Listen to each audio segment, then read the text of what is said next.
accessory wire. So katulad ng lagi kong tinuturo, yung accessory wire, napakaraming sinusuplayan yan. Headlight, brake light, flasher, busina at iba pa. Ngayon, dito sa susian natin, merong 4 wires at 2 wires. So 2 wires lang yung tutorial ko or yung ginamit ko para madaling maintindihan.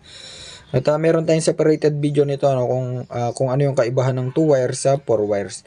Ayan, balik tayo dito sa ating accessory wire. So yung accessory wire, no, napakadaming sinusuplayan yan.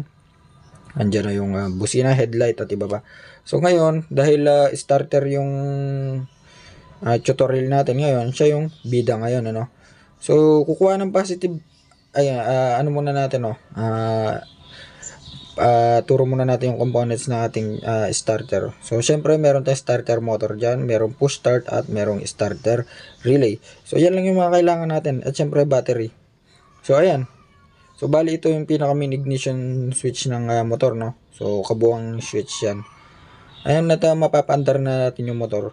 Yung ating starter motor, para mapaandar natin, kailangan niya ng starter relay kasi hindi na andar naman yan, kaso agad malulobat yung battery kasi hindi na re-relayan yung source eh. So kumbaga direct siyang kumukuha ng battery kapag ito walang starter relay pero kailangan to, importante talaga to para madoble yung source ng battery.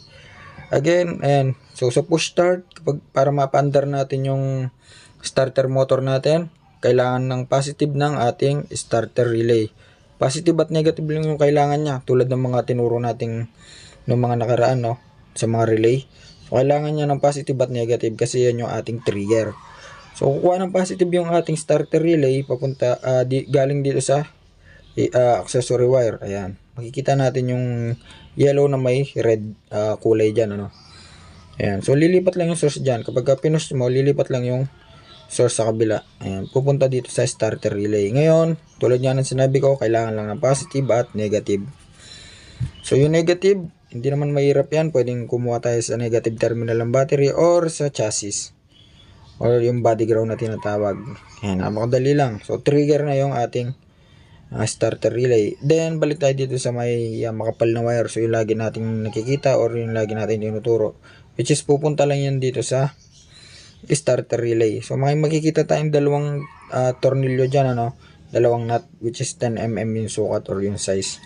So kahit magkabaliktad ng dalawa na yan, okay lang. Ito pwede maitap doon or ito pwede maitap doon. So vice versa kahit magkabaliktad, kasi pares lang yang positive. Positive pares yung wire na yan. So lilipat lang yung source sa kabila kasi re-relayan nga ng ating starter relay.